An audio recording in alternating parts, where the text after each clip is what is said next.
Nifty little talk, Mr. Austin. The kid's eyes mocked me from the recesses of a hooded gray sweatshirt.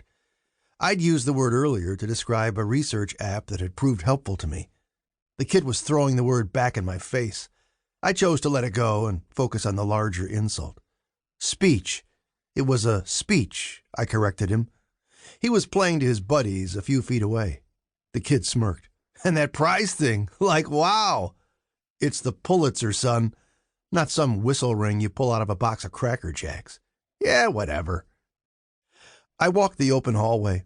10 years separated me from my graduation. This wasn't my high school anymore. The buildings were the same, but the occupants had changed. Everywhere I looked, there were hooded sweatshirts. Since when had my alma mater become a school for Unabomber groupies? Swept along in a river of adolescent angst, an endless stream of tattoos, piercings, colorful swatches of hair, studded leather chokers, and black lipstick, I tracked the smart-mouthed kid as he passed.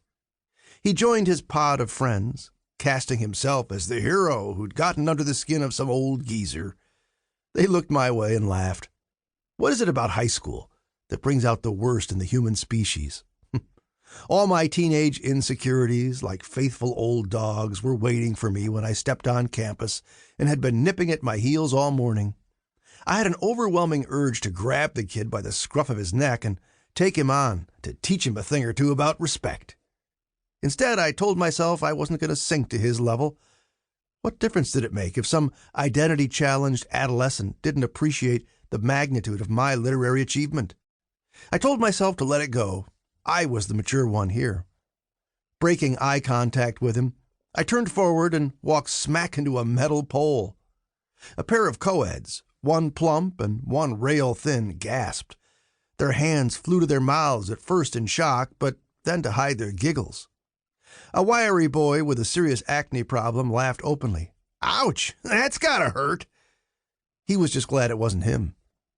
Are you all right, sir? The plump co-ed asked. Do you want us to take you to the nurse's station? I cringed as the image flashed in my mind, me with a co-ed under each arm being assisted out of the fast lane. I assured the girls I was fine. I struck a fine pose, more than fine, robust, virile, and continued on my way, eager to put them, the pole, and the incident behind me. A buzzer sounded. The corridor cleared rapidly as students disappeared into open doorways like water pouring down drains. With the hallway to myself, I rubbed my forehead and wondered if the pole had left a mark.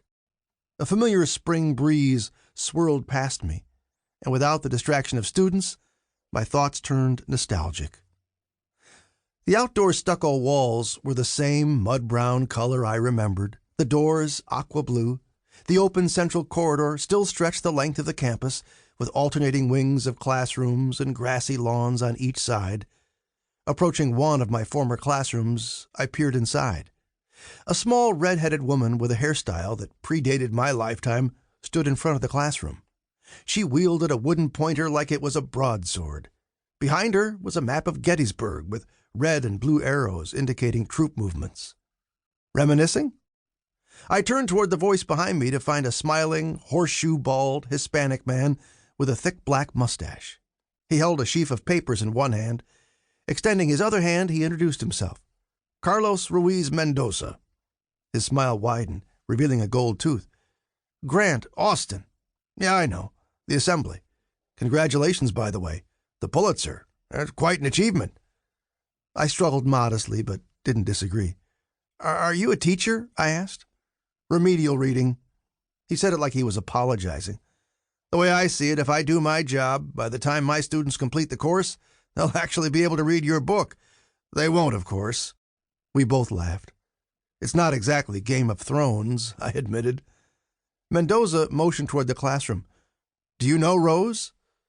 Inside the classroom, the teacher, Rose, had leveled her broadsword at a sandy-haired student who slumped in his chair and stared at her defiantly. I haven't had the pleasure, I said. This was Coach Walker's room when I was here. Walker. Quite a character from what I hear, Mendoza said. He passed on 2 years before I arrived. Stories still circulate, though. I laughed. Believe them.